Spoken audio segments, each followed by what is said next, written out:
大家好，我是牛奶。如果喜欢牛奶的视频，记得点赞订阅哟。初营帝国万县门内，美杜莎正想大开杀戒的时候，萧炎无奈的声音传来：“彩铃，回来！”听到熟悉的声音，美杜莎娇躯一震，微微挣扎了一会儿后，才回到萧炎身边。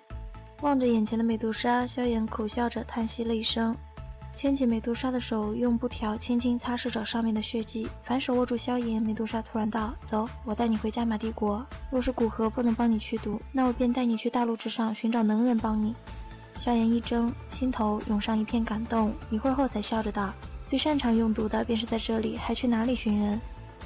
小医仙表示，萧炎的情况只有斗尊强者才能彻底解开魔毒斑。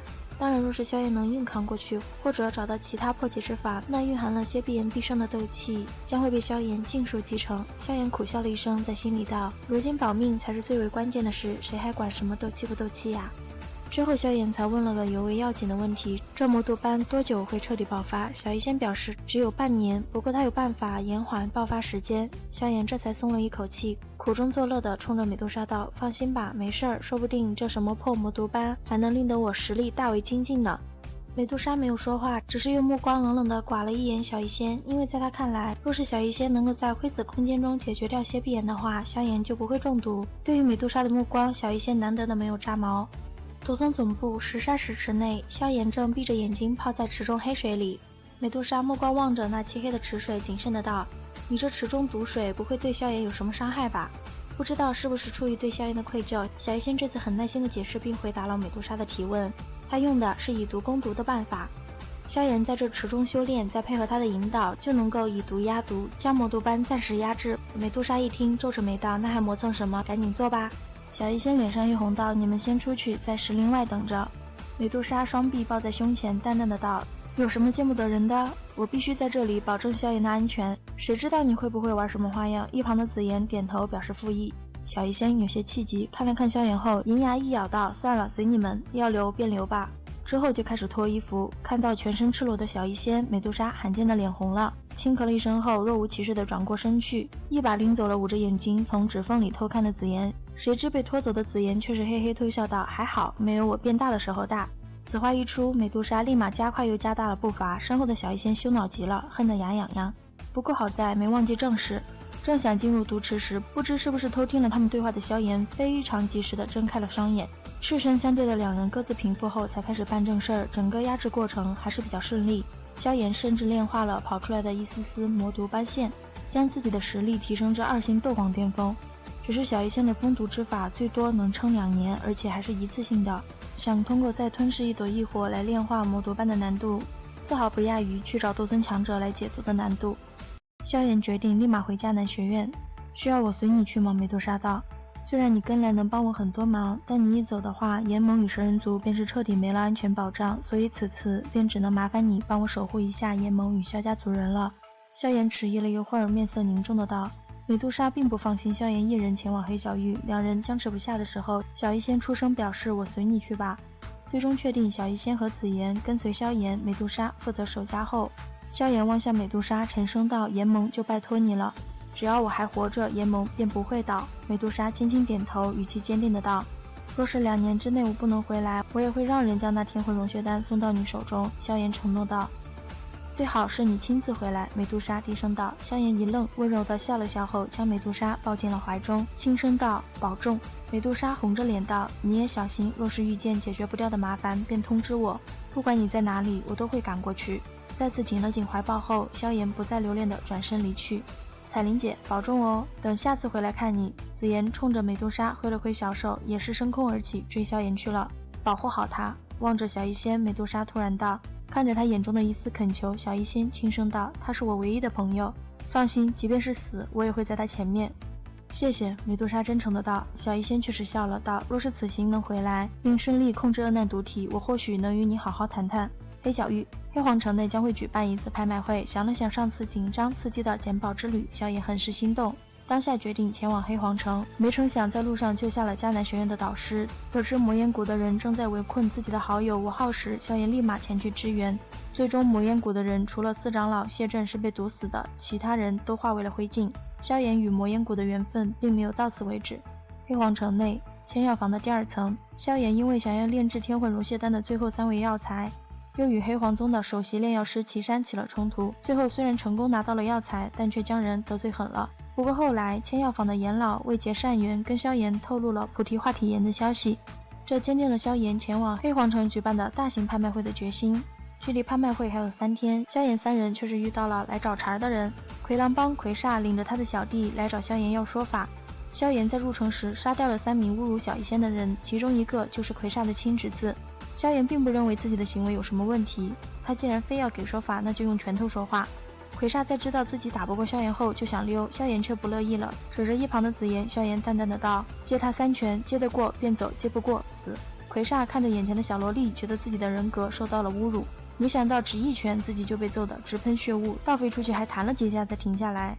眼看第2拳就要被砸到身上，魁煞赶忙召唤主人，酷爱白衣的黑皇宗少宗主莫牙出场了。装完13后的他开始颠倒是非，被萧炎一阵怼，正下不来台的时候，小医仙轻声冲着萧炎道：算了，此处不宜争执。萧炎听后虽然很疑惑，这不是小医仙的性格，但是也没再追究。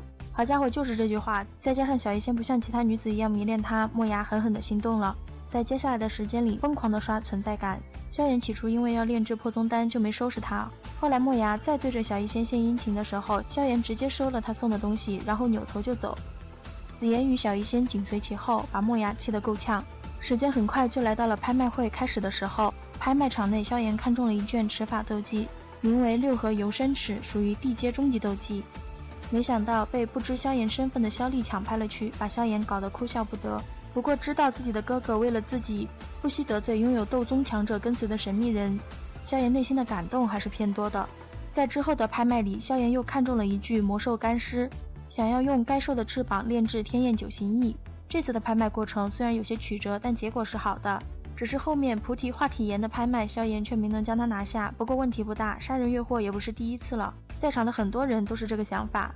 而已经成功拍下菩提化体炎的阴山长老可不是什么省油的灯。拍卖场后，萧炎就立马去找二哥和苏谦大长老，想要商量一下怎么抢菩提化体炎。没想到把萧丽等人吓得够呛，以为是抢拍那卷持法斗技的行为得罪了这位拥有斗宗强者跟随的神秘人。萧炎只得哭笑不得地表明身份，又解释了一下。苏谦先是一阵高兴，后来又拉长了脸道：你这小子既然来了黑角域，那就迅速回去给我把天坟炼气塔的星火补上。如今那天坟炼气塔已经失效半年了。萧炎有些尴尬地摸了摸头后陪笑道：大长老放心，此事一了，一定马上回内院补星火。见状，苏谦这才哼了一声，从纳戒中掏出一卷赤红卷轴丢给萧炎，正是萧丽拍下的那一卷。萧炎刚想感动，萧丽煞风景地制止了他，让他赶紧说正事儿。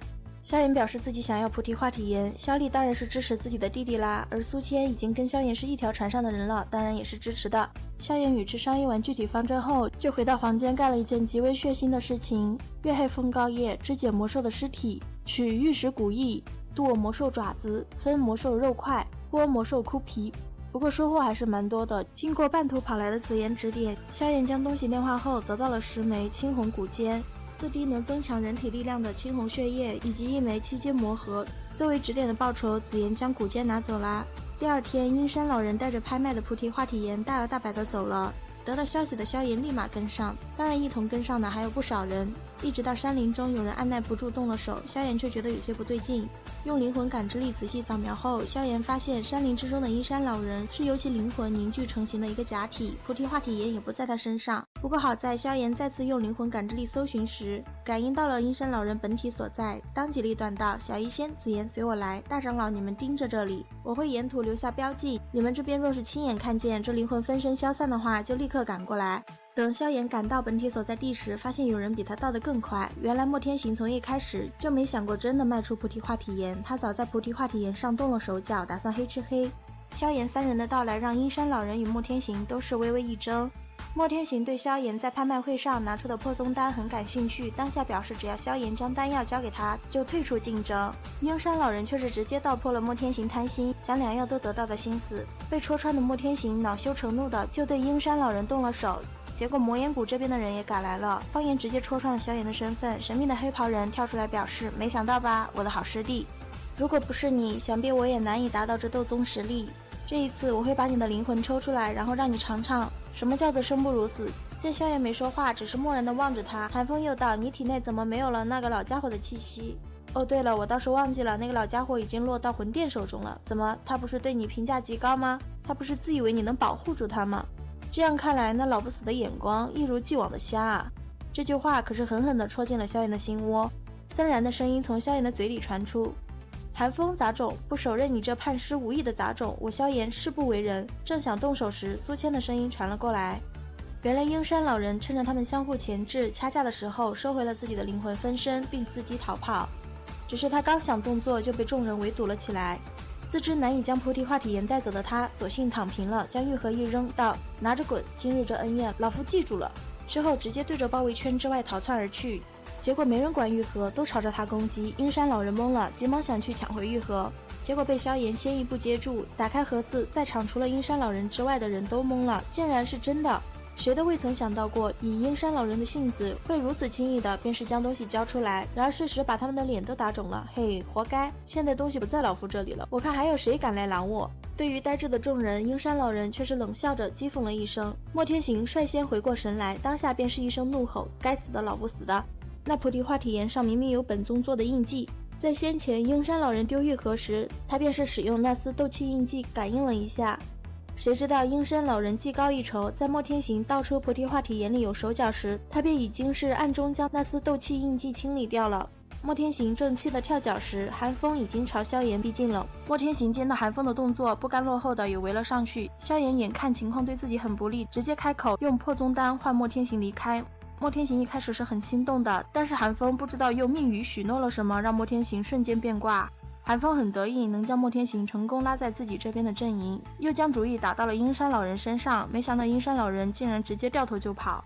随着鹰山老人的离开，争夺菩提化体炎的战斗也打响了。方言率另外2名长老对战萧炎，寒风对战苏谦大长老，莫天行对战小医仙，莫雅与岐山对战紫妍。方言大长老3人最擅长的就是弄焰诀，3人合力施展弄焰诀就能催生出化生火，他们的火焰已经无限接近于当年萧炎所得的那种青莲地心火，然而假的就是假的，3人用尽毕生斗气所化的化生火只是给萧炎送菜。将化生火吞进肚子后，萧炎直接解决掉了3人。之后萧炎就想去帮紫妍，结果紫妍拒绝了他。莫雅见状，眼珠子转了转，低声对着岐山道：速度将这小女孩抓住，以她为人质，逼萧炎交出菩提化体炎与破宗丹。岐山点头表示同意，然而紫妍却没给他们机会。小萝莉突然就暴涨成了一个性感的大美人，与之一同增长的还有实力。莫雅第一个感受到了那暴涨了几倍不止的可怕力量。萧炎看着被紫妍打得跟死狗一样的莫雅，默默地转身开始凝聚佛怒火莲。随着火莲的凝聚成功，岐山也如流星般砸进森林陪莫雅去了。看着变回以前形态的紫妍，萧炎丢了颗丹药给他，又摸了摸紫妍的小脑袋后，萧炎缓缓抬头朗声道：莫宗主、寒风，你们谁愿吃这一计？莫天行当时就怂了呀，虽然很气紫妍将自己的儿子揍得只剩一口气，但是识时务者为俊杰嘛。寒风见自己的盟友走了，直接问候了莫天行全家。寒风恨极了萧炎，自己得不到，当然更不能让萧炎得到。于是在跑路前，寒风超大声地说道：萧炎，不要以为将菩提化体炎握在手中便可相安无事，我不会放弃的。而且今日你杀了魔岩谷3位长老，地魔老鬼定然不会放过你，而到时候即便你有着迦南学院做靠山，也定然难逃一死。寒风的宣传很到位，他的目的也达到了，毕竟对寒风来说，杀不了萧炎，恶心恶心他也是不错的嘛。萧炎也的确被恶心到了，寒风的行为导致萧炎的回校之旅欢送的人可多了，其中最舍不得萧炎的就是鹰山老人。他将灵魂分身藏在菩提化体炎里，陪了萧炎一路，眼看萧炎就要到学校了，才非常不舍得准备拿着菩提化体炎悄悄离开，没成想被萧炎抓了个正着，自知是没办法带走菩提化体炎了，鹰山老人十分上道的自己走了。而萧炎怎么可能在同一个坑里踩2次，当即用陨落心炎煅烧了还藏在菩提化体炎里的一小部分灵魂，拒于萧炎等人千米之外的一处山崖山洞之中。收到反噬鲜血狂喷的鹰山老人恶狠狠地盯着萧炎所在的方位道：好狠好谨慎的小子，老夫记着你了。好了，本期分享就到此结束喽，视频都看到这里啦，给牛奶点个赞吧，订阅了的朋友记得开启小铃铛哟，这样就不会错过牛奶的更新啦。感谢您的耐心观看，拜拜，下期再见。